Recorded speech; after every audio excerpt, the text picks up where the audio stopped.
Hello, ladies and gentlemen. Root Beer here, and we have made it. We are at the end of the 2006 Euclid paper, so we're going to finish that off with question number 10 in this video.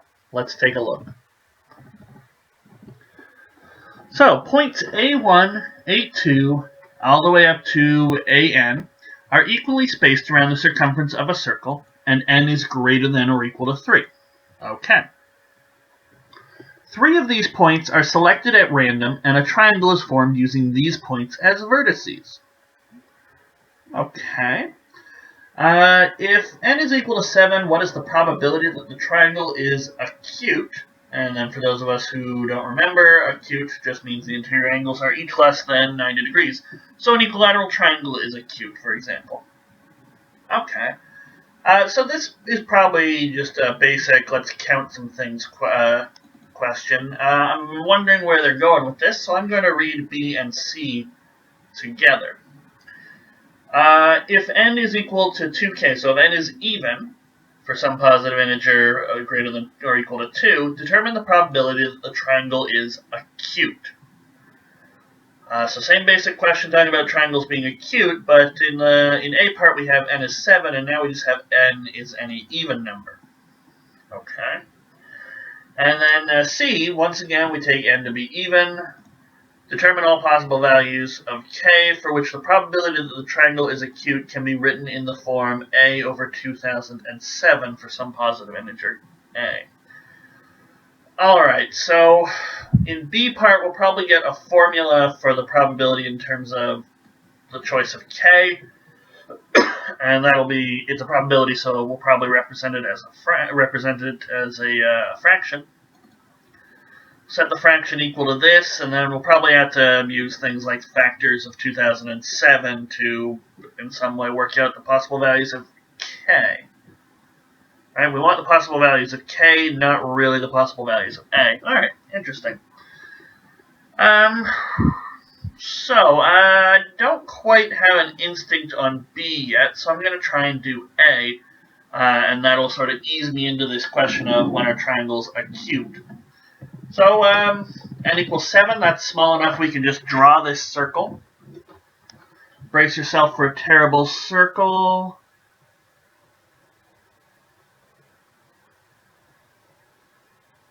It's not my worst circle, certainly not the worst one I've ever done. So we're going to stick with it. And so we have 7 points. I'm not going to refer to them by the little A subscripts. I'm just going to say, 1. These guys are evenly spaced, so I guess it's not, we don't have anything right opposite the 1.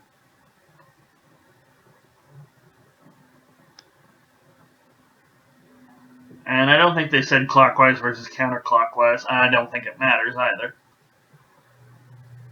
But there we go. So we've got our points here. How can we make an equilateral triangle? Well, let's just pick some points here. So how about this top triangle? What's that going to do for us? Well, you'll notice that this angle way too big. Way too big. Okay, this is obtuse. This is an angle that's greater than 90 degrees. We want triangles that are less than 90 degrees. So this is too much. Alright, let's try 2, 4, and 6. It certainly looks promising on my picture, but this is kind of close here. Maybe that's 90 degrees, maybe it's not. How can we tell whether or not something's 90 degrees? Well, recall that in a circle, recall that triangle inscribed in a circle, let's say it this way.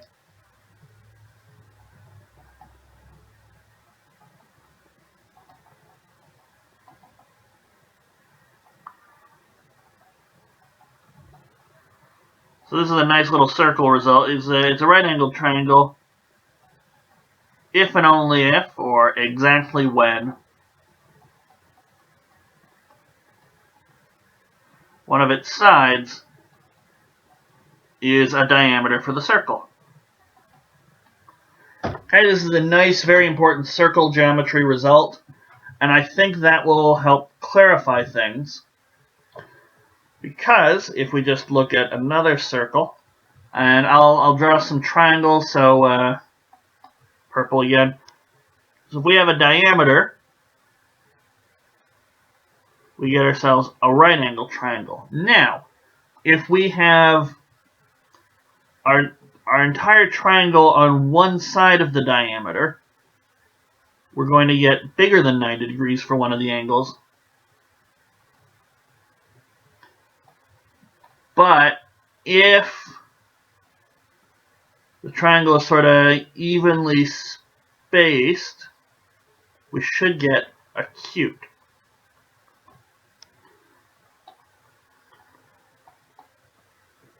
So if the triangle lies wholly on one side of a diameter,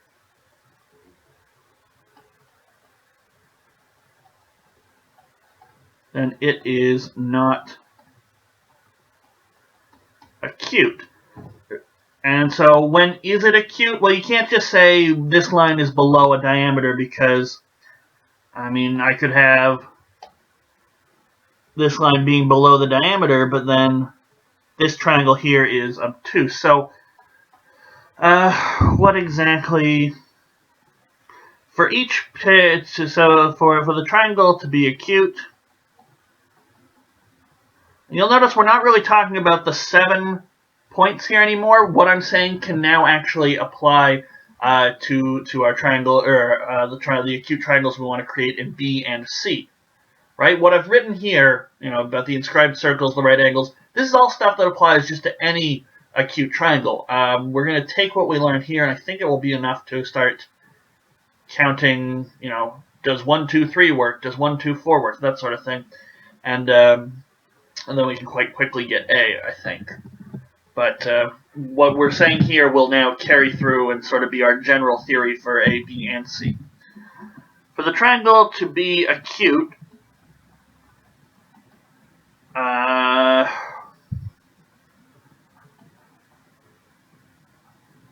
for any pair of vertices or corners,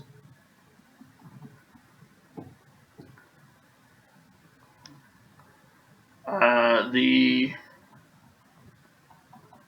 third or other vertex must lie in a different semicircle or a different half of the circle. I want there to be a more exact way to write this.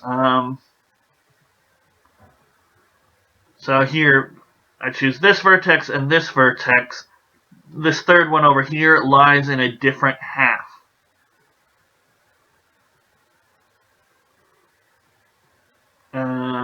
Is there a better way to say that?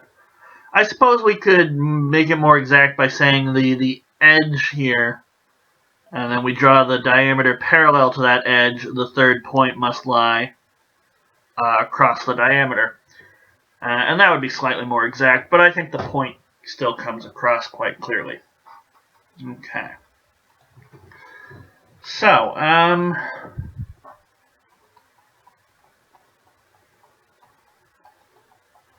how do we know if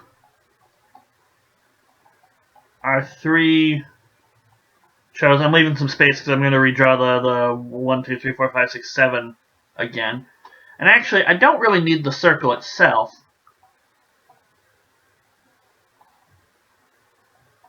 It's really hard to freehand draw a heptagon. It is symmetric, so that's nice. How do we know if our 3 chosen points satisfy this condition? Okay, and I'm thinking there's 2 ways we could go about doing this. One, we could not count the acute triangles, we could instead count the ones that are right-angled and obtuse. Now, for the n equals 7, I don't think we're going to get any right-angled ones because there's no pair of points that would form a diameter. So what we were trying to do, we're trying to calculate probability.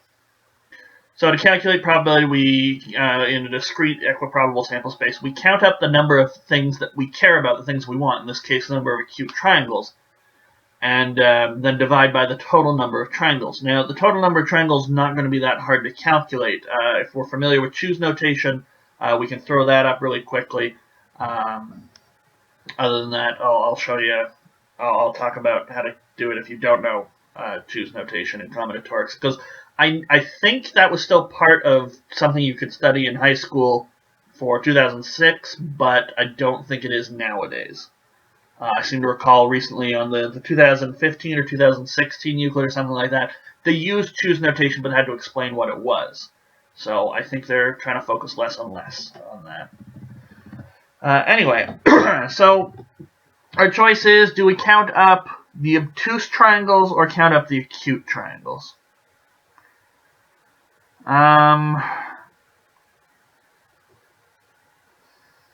Well, I'll try the acute, and if I find that it's really weird and I have cases, I'll switch back to the obtuse. So, I can, I'll say this first. So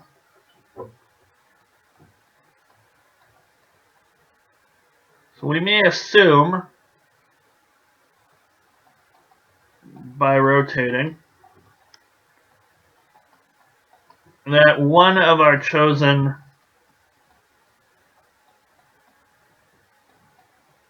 points, I'm not going to say vertices, one of our chosen points is A1. Okay? If I was looking at the 2, 4, 7 triangle, just rotate it slightly, and that's the same as the 1, 3, 6 triangle. Okay? It's the exact same. In terms of just talking about acuteness or really just counting any triangles at all. So I'll assume I'm looking at A1, and now with A1, I can drop this imaginary, I will add in the circle, but I can drop out this imaginary diameter. Okay. Now, if I've got an obtuse triangle, then the other 2 points that I choose to be part of my triangle will have to lie on the same side of the diameter.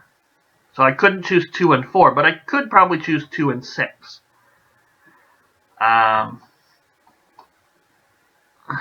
So to have a chosen triangle,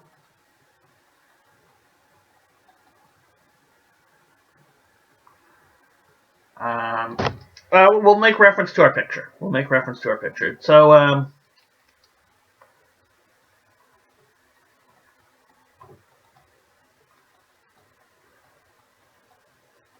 drawing the diameter containing 1, we see from our earlier comment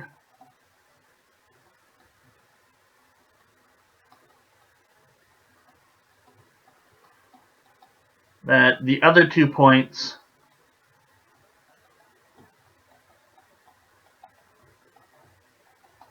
can't lie on the same side of this diameter. Does that follow directly from what I said? Yeah, because then the 1, 4, we would need to be able to draw a diameter and pop the 2. Yeah, I'd say that's fair. Okay. So 1 point must be at A2, A3, or A4. The other must be at A5, A6, or A7. And yes, we need an Oxford comma. Okay, but that's not the whole story, because if I chose 2 and 7, I still get an obtuse triangle. So I need to be wary of, but 1, 2, and 5 could work. So I need to be wary of how far away these 2 points are from each other. What can I do there?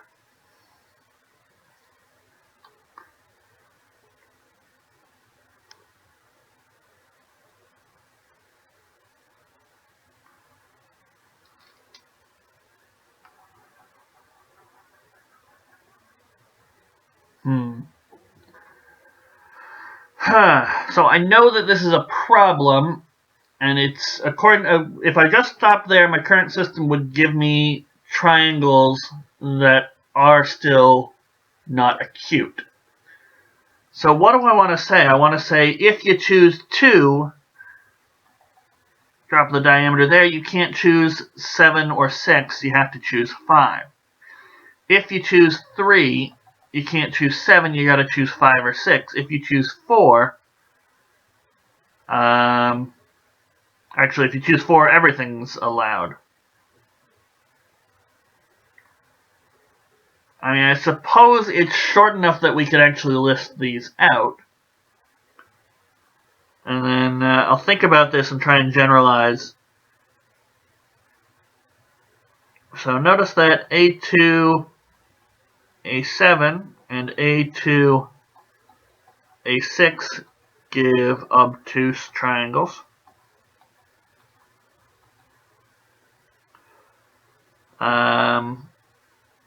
A3, A7 also gives an obtuse triangle.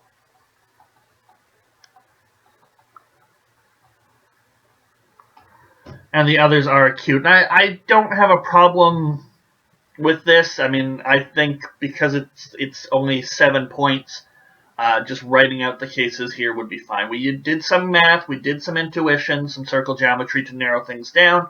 Now I think, let's just finish up A and move on to B. Because B, I think, is going to be more exact, and I'll tell you why. Because we have an even number of these points spaced about, opposite 1 will actually be a point, and then we can start. We can actually start talking about. I think modular arithmetic might come into this. That's my current intuition here. So let's just list out the triangles.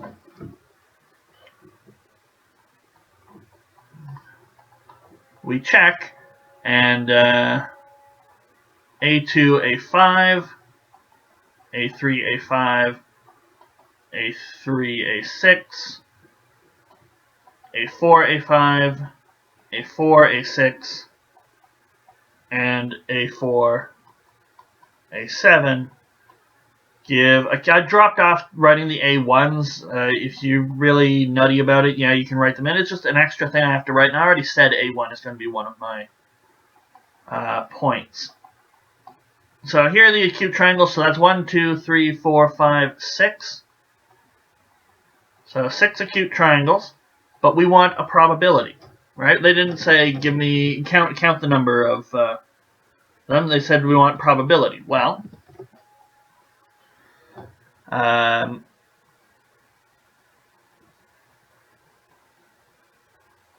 for a triangle with A1 as a vertex, there are, it's 7 minus 1. There's 6 points left over that we can choose from, and we need to choose 2 of them. So we'll do 7 minus 1 to choose 2. 6 choose 2. That's 6 factorial over 2 factorial times 4 factorial. But really it's just 6 times 5 over 2. So that's going to be 15 triangles. Now, how would I explain this if I thought combinatorics wasn't on the table? And let's be quite clear.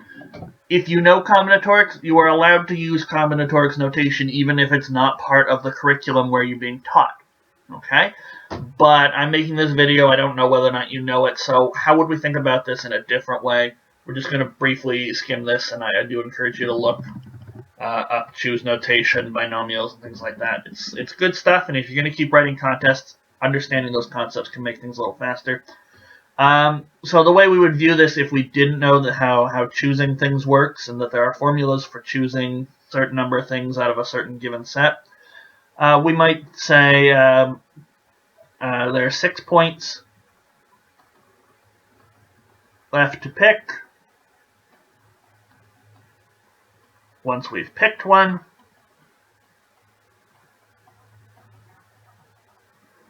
there are 5 points left to pick for the third corner of the triangle. So that's 6 times 5 triangles. But we've counted each triangle twice.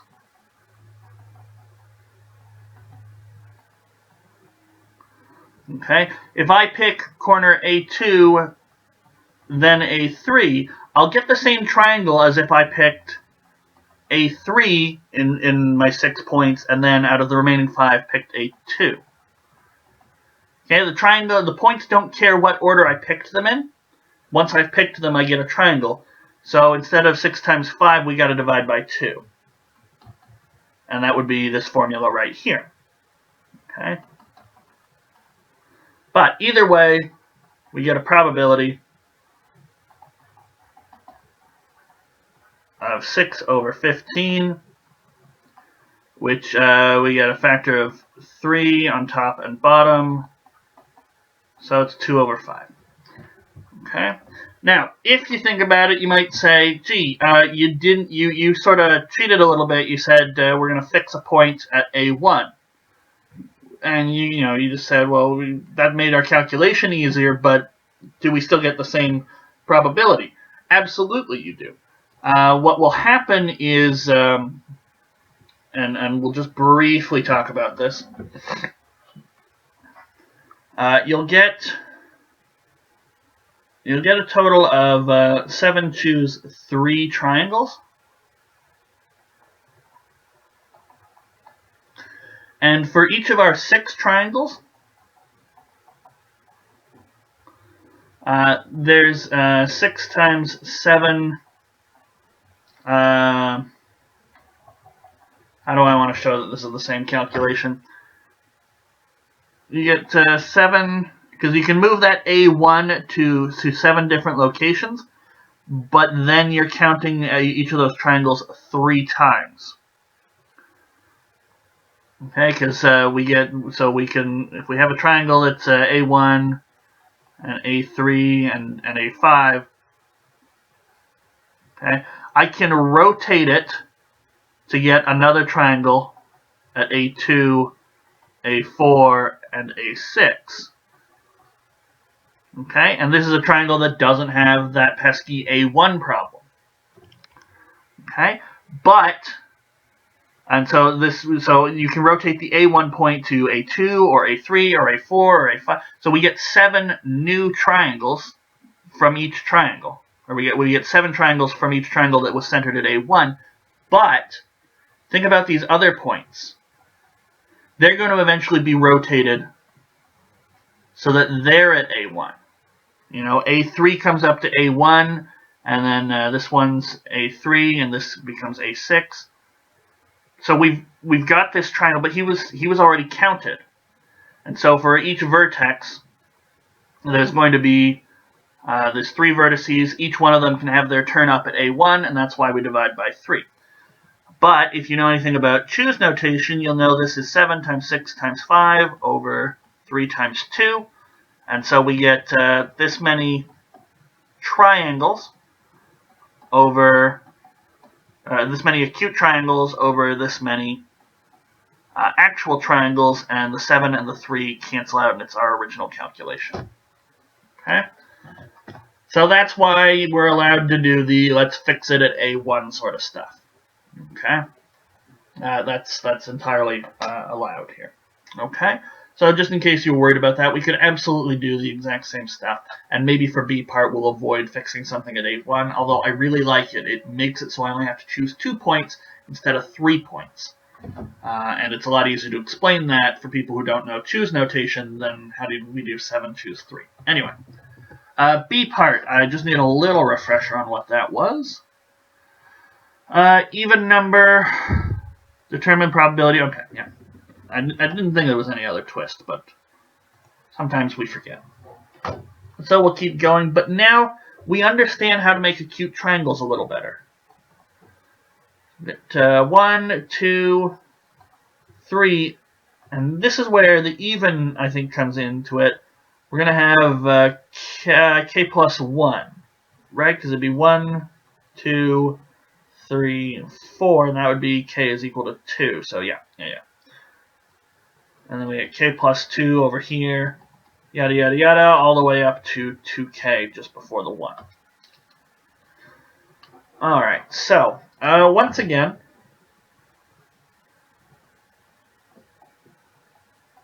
I did say I was going to try not to use that, but gee, it's just so useful to have, we know 1 is opposite k plus 1. Yeah, I think I'm going to have to break it and actually, so, once again,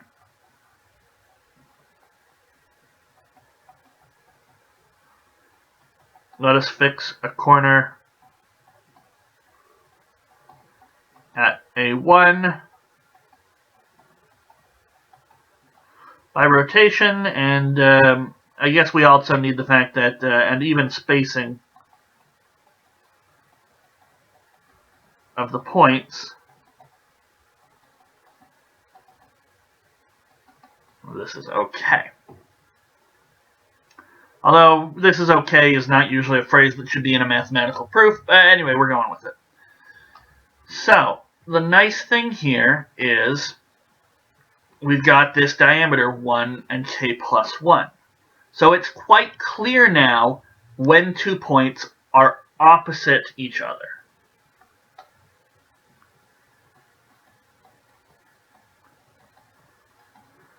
So notice that for any, I don't know, p equal to 1, 2, all the way up to k, AP and AP plus k form a diameter. Okay, so now if I say to you, I'm going to, we're fixing it up at 1, but I'm going to choose 3 and k plus 4. Well, you can quite clearly see, okay, 3k plus 4. 3 and k plus 3 form a diameter. K plus 4 is a little bit above that, so this triangle is going to be obtuse. Okay? That's the niceness of having the diameter here. If we had done the same thing for 7, we would have had our diameters are sort of at imaginary points that are halfway between things. So we would have had a halfway between 4 and 5. So 1 and a 4.5 would have made the diagram. It would have been a messier argument, I think. But with 7, we could just sort of count them out like we did. We still need to choose. Well, we'll go with P and Q. So P equal to 2, 3, all the way up to K. And Q equal to K plus 2, K plus 3, all the way up to 2K. In order to avoid non-acute angles. This time we can actually talk about right angles. If I have 1, k plus 1, and 2, that'll be right angled. Should we justify that it's we start at 2 and go up to k? No, I think just a nice picture with one clear diameter here. The big green diameter. I think that's fine. But, just like we saw last time, this isn't the only condition that works, because 1, 2, and 2k, no, you're going to have a bad time. It's going to be obtuse.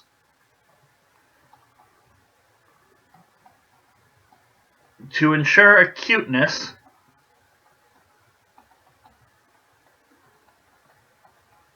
it suffices that so P and Q are on the right sides of this diameter, but we also need Q is the bigger one, Q minus P to be, so 2 and 2k wouldn't work, so we need it to be less than k.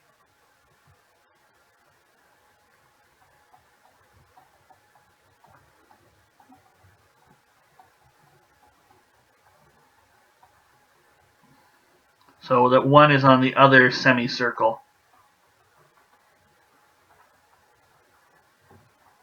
from any containing, A1, from any containing AP, AQ. Okay? But this causes some issues, doesn't it? So, for P equal to 2, the very next one, we can't really use anything because the first Q that you could use is K plus 2, and then we'll get a right angle.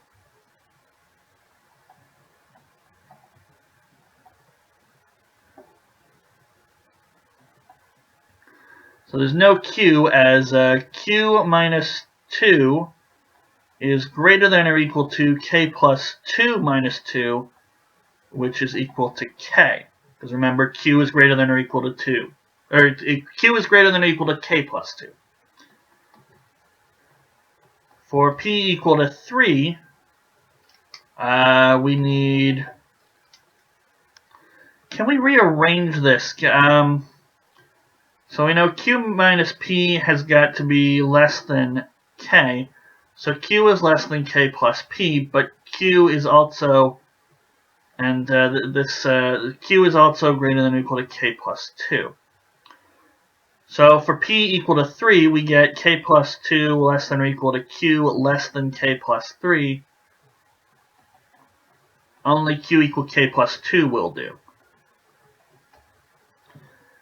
And for 4, we'd have between K plus 2 and K plus 4, so only 2 of those would work. For any P,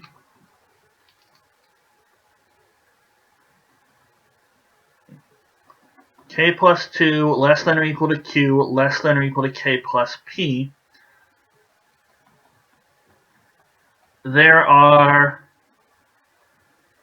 P minus 2, right? Because when we had P is 2, we had nothing. When we had P is 3, we'd have 1. There are P minus 2 values for Q that give an acute triangle. Okay. This I can work with. So I'll have my P value and the number of Q, or really the number of triangles. So we have 2, we have 0. 3, we have 1. 4, we have 2. 5, we have 3. 6, we'd have 4, all the way up to P can go all the way up to K. So we'll do K minus 1, that would be K minus 3.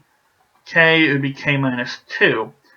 So we want the total number of triangles. We just add all this up. And there's a nice formula for that, triangular numbers.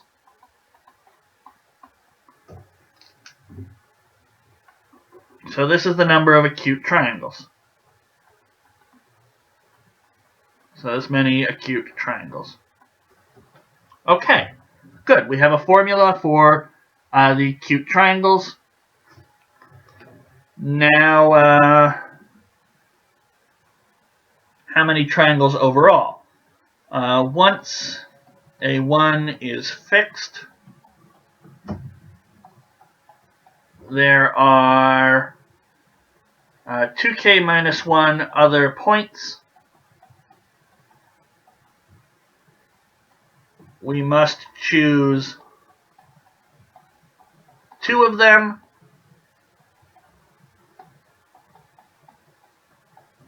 So there are 2k minus 1 choose 2 points triangles overall, not necessarily acute triangles. And yeah, if you don't understand the combinatoric stuff, that's okay. Just like my explanation last time, which I'm not going to go through again, this becomes our formula. Okay? So therefore, the probability is the number of acute triangles over the number of triangles, period. The 2's will cancel out. We'll be left with k minus 2, k minus 1 on top, 2k minus 1, and then 2k minus 2, I can write that as 2k minus 1. Now those guys cancel. So the probability is k minus 2 over, I guess we can combine those to 4k minus 2. Alrighty. Does this make sense to us? If k is 2, we're dealing with 4 points. And each of those, no matter what I do, I'm going to get right angles. So k equal 2, yeah, we'll get 0 on top. What if I had 3? So k is 3, we've got a hexagon. And I really can't... So what do I think I should have? Number of equilateral triangles. So if I have those 2, I've got to have... So there's 6 triangles like this, one for each of the furthest away point. And then I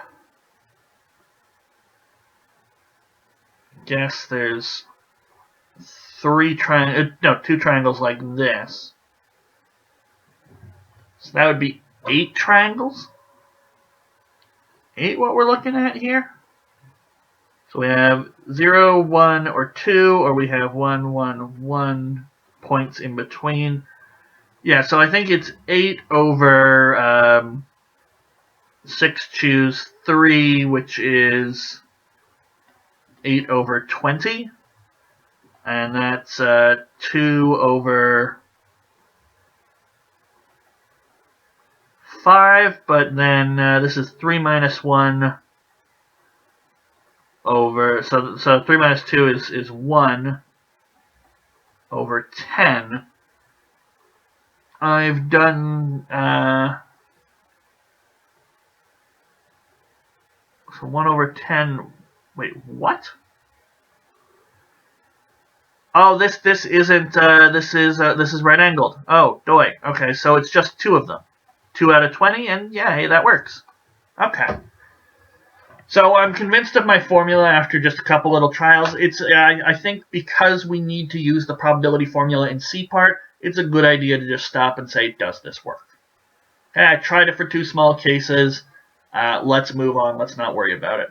Because even if I've got a slightly off formula, as long as I take it and use it in C-part properly, like how you would approach C-part if you had the right formula, I can still likely get a mark, maybe 2. Depending on what exactly is the marking scheme for C-part and what we need to see. Okay, so C says, determine all possible values of K, so the probability can be written in this form. Well, hey, I've got a nice probability. It's a very, very simple looking fraction, which I'm excited about. So, we want the values of K. No, it wasn't 4. Sorry, it wasn't 2, it was 4. 4k minus 2, and we want this. Okay. So just before we get into this, I imagine that we're going to factor 2007 at some point. So I'm going to write out the factors. There's a 3, actually there's a 9 there as well. And there's no 6 or anything. So 2007 over 9 is 223. I'm going to guess that's prime, but let's find out. And the way we check whether or not something's prime, we take the square root. 223 is just a little less than 15. So we divide it by other primes.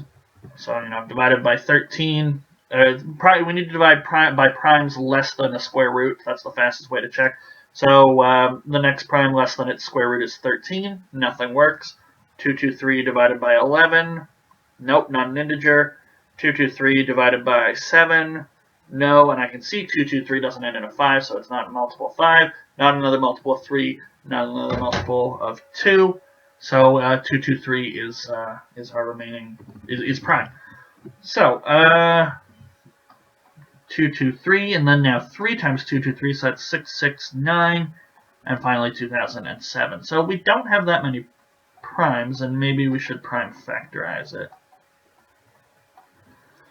But generally when we're dealing with these sorts of questions, I find it always comes down to the factors of this number. Now, I could be wrong. I mean, there's a lot of -2s, so maybe I need to factor 2009. I don't know yet, but just a gut instinct. Okay? And one that I would like to pass along to you guys. So now, we've got one equation and 2 unknowns, so this isn't going to be the easiest thing to work with. I don't like fractions, so let's cross multiply. So this is another sort of reason why I might think factors of 2007, because I've got an expression in these k's over here equal to 2007.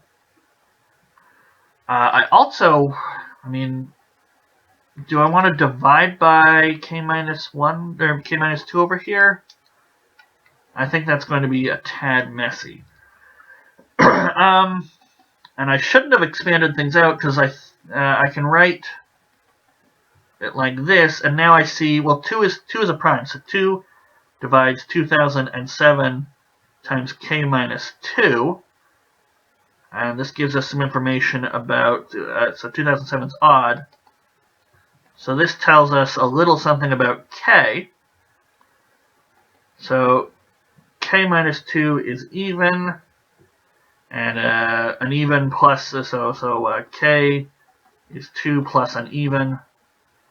Even plus an even is even.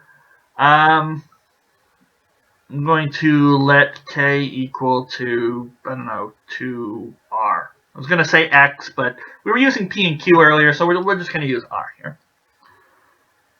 Alright, so we do know k has to be even. Maybe we can show other things, like it's got to be congruent to 1 mod 3 or something like that. Or, because there's an infinite number of numbers that are congruent to 2 and 1, or that are divisible by 2 and congruent to 1 mod 3. So there's going to have to sort of be a ceiling, a limit to what things can be. And I think because, at lowest a can be 1, so at worst 4k minus 2 can be 2007 times 4k minus 2.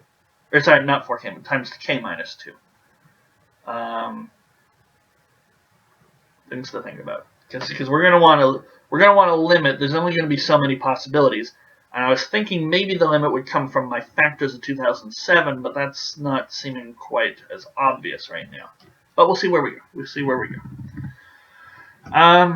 Well, let's now we can plug in and get, I guess, an equation in terms of r. So down the rabbit hole we go. A to that'll be 4r minus 1. So dividing by the 2's, 2, and this becomes a 1. So 2007 r minus 1 equals a for r minus 1. Or if I wanted to write it like this, we get something like that. Okay. I mean, what have we really done? We traded these number 2s for number 1s. What else is there to do, really?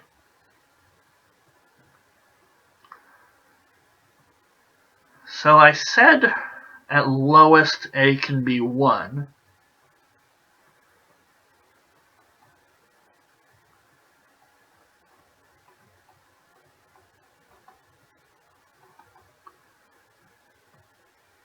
And that means the ratio between these two. So at worst, I'm trying to put a limit on what r can be. You know, r has to be less than 10,000, that sort of thing. Therefore, r minus 1. So, no, for r minus 1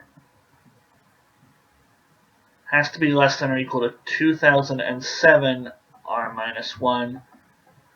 2007 r minus 2007.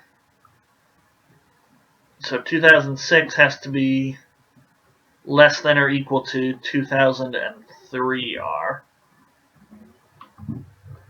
So I guess that's got to be true, but that hasn't put a limit on my r's. If anything, it's just made them bigger.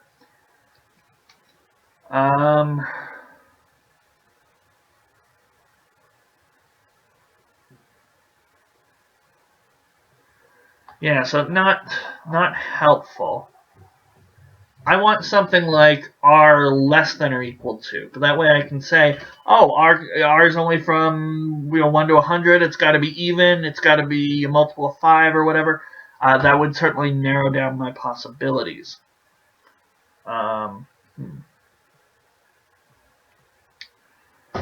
So that didn't work out. I can either try and find more of those, but that was really my best shot. I guess we could say a has to be less than or equal to 2,000 and get one that way.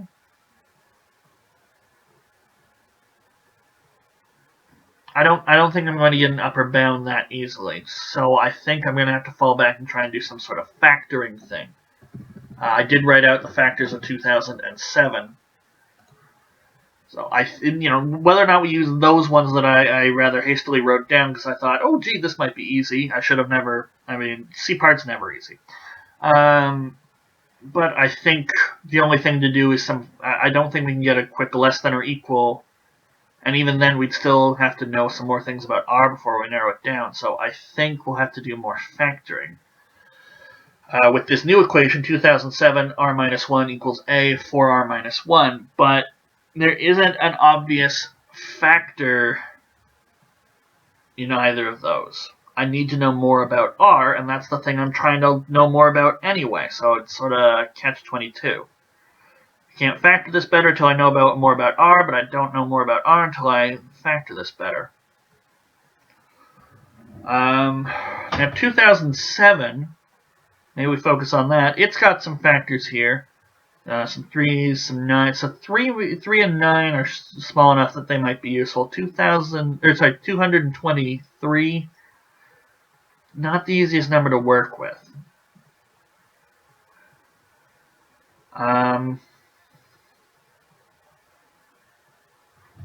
So if this is just sort of any. So if that's the reduced form, I can sort of write this, and I already used P and Q, so let's say X and Z. So I'll say this is reduced. So then this is XZ over YZ. And maybe these guys are reduced. Maybe to be reduced you need to have the greatest common divisor be equal to 1. But maybe they're not. So r minus 1, so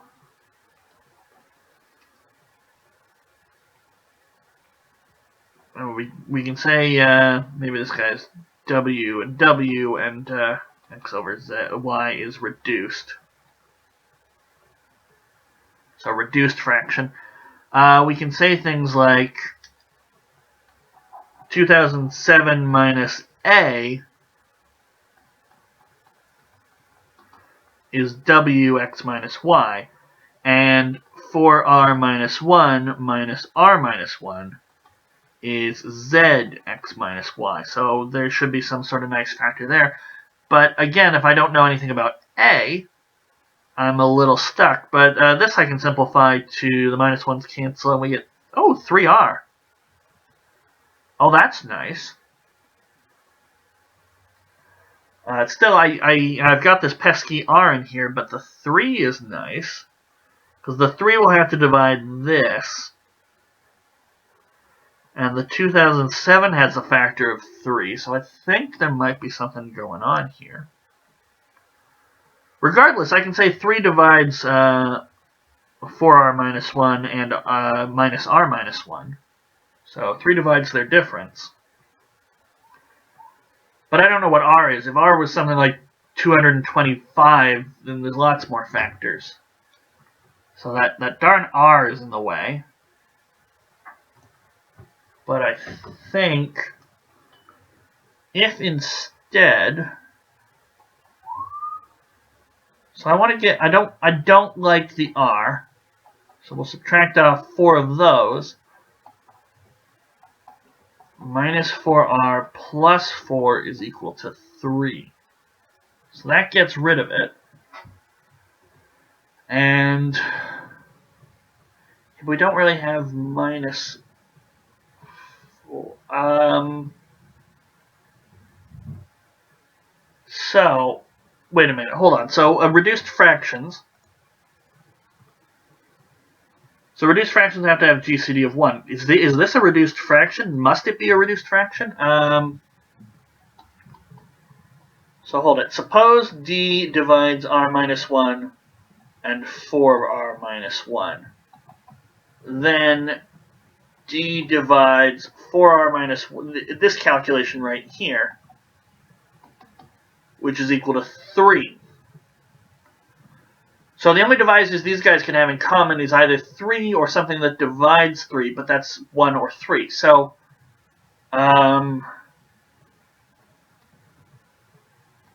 so the greatest common divisor,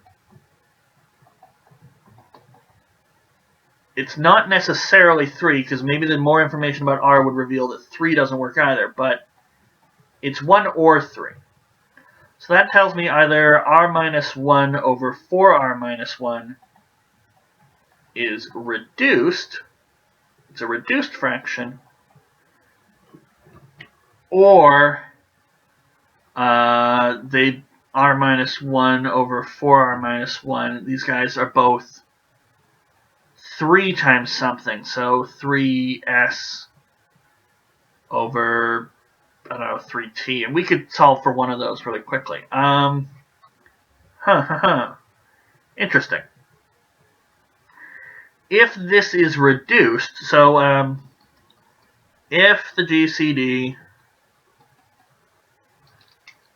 of these guys is 1, so if it's a reduced fraction, then suddenly my factors of 2007 come back into play. What's the nicest way to say this? Then r minus 1 or 4r minus 1 is a reduced fraction.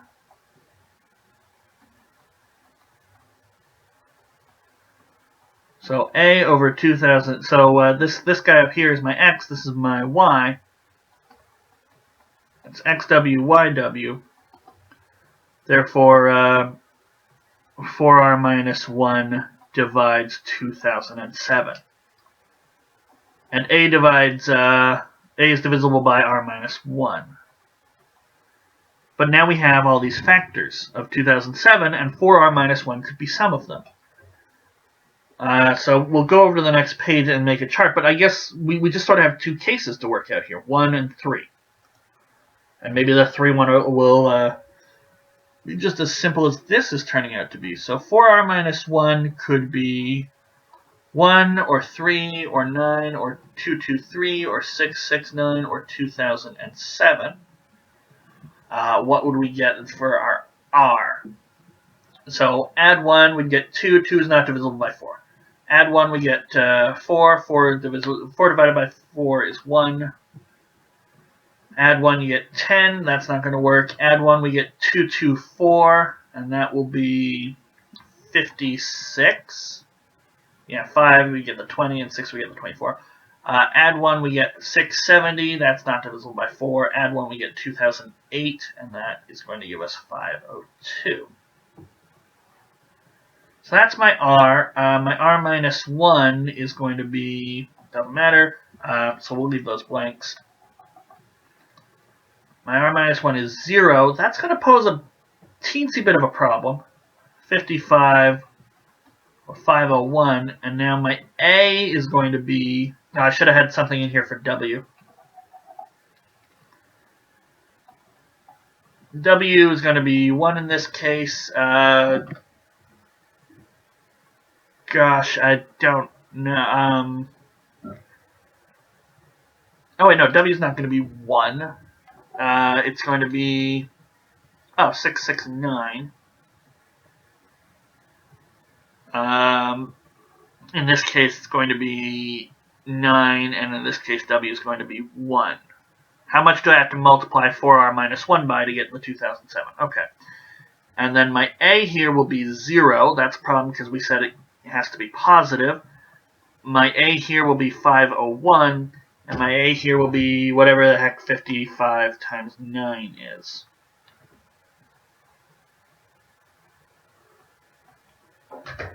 Alright, so each of those works. Now, K is 2 times R, and we do want values of K, so K is 2R, so we get twice this is 112, and twice this is 1004. We don't get anything here, because A has to be positive.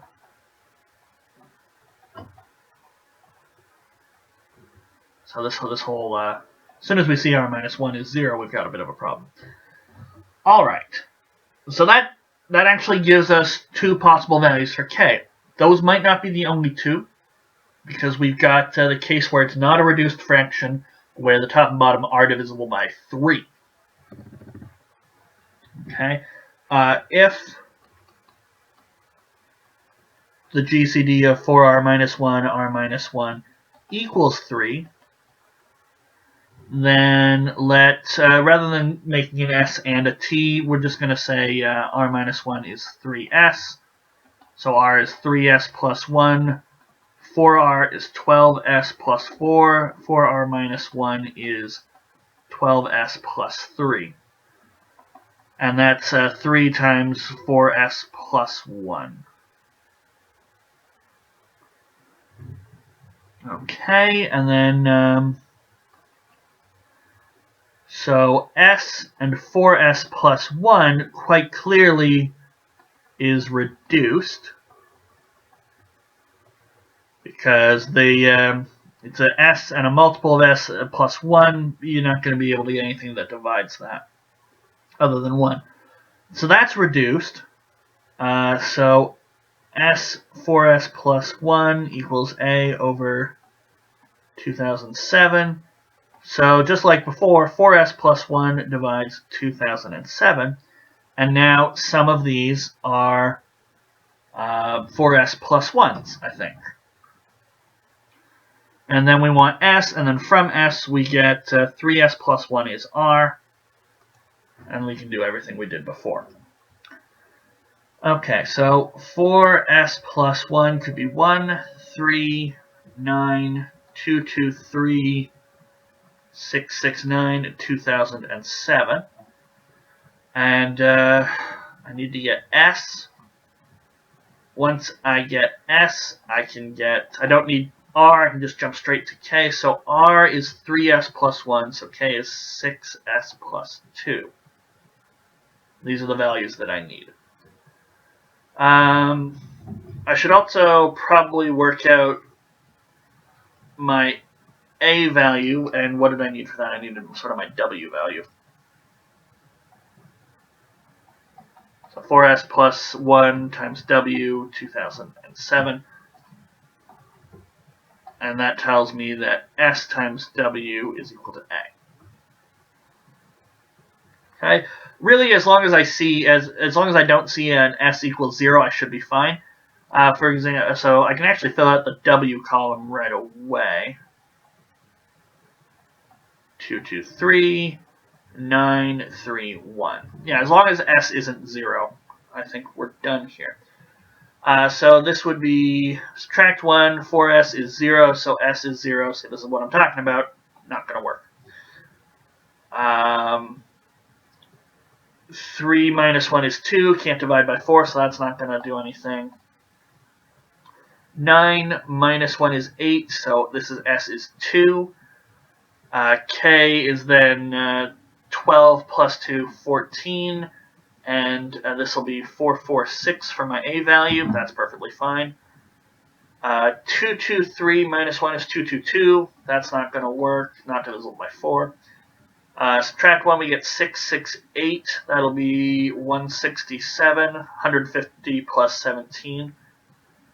I have no idea what that K value is, but the point is the A value will work out. It'll be 201. Yeah, no, it'll be 501. 501.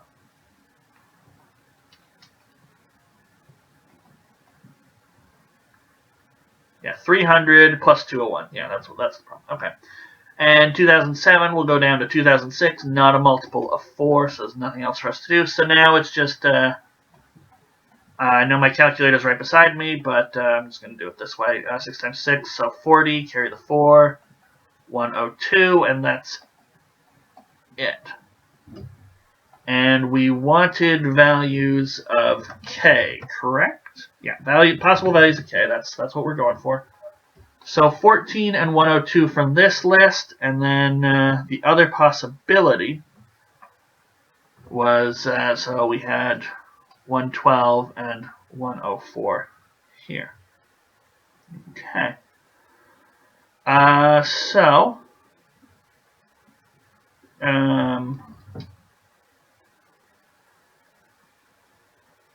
112. How did I calculate this K again? I wish I'd written down my formula. What is it? K is 2R? Yeah, so this guy's 104 here. And then we have 6 times 167 plus 2. Yeah, I was caught a little off guard. I didn't think there'd be two K values so close to each other. And it turns out there wasn't. There's one that's on both lists. Nifty. Okay, and now that I've made that mistake, did I goof up here? 12 plus 2, no. Did I goof up here? This one's the easier one. I didn't screw this one up at all the first time I went through it, so yeah. But it just seemed odd that we'd have two K values that were so close, and we don't. So 14, 112, and 1004 are the only K values.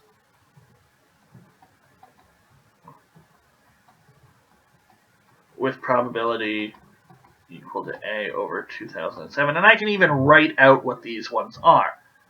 So A, the 501 here, yeah, that should have tipped me off right away, that we got the same 501.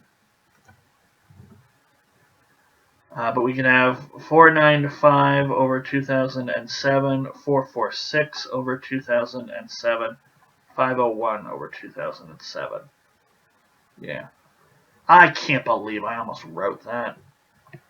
Amateurish mistakes. Okay, but These are the only 3 values. I didn't miss anything with my factors. The only question is, did my GCD stuff work? Yeah, it can only be 1 or 3. It's really nice that we stumbled sort of upon that. I don't know how you would do this if you didn't happen to sort of rearrange and see this is equal to 3. I mean, I guess the fact that you got the 3R is a nice little tip-off. And then you say, gee, I wish I'd known more about that R. Let's get rid of it. But you really have to be in sort of reduced fraction GCD mindset, which not always the easiest thing, but that's why it's question 10. And that finishes off C part, and that's it for the 2006 Euclid.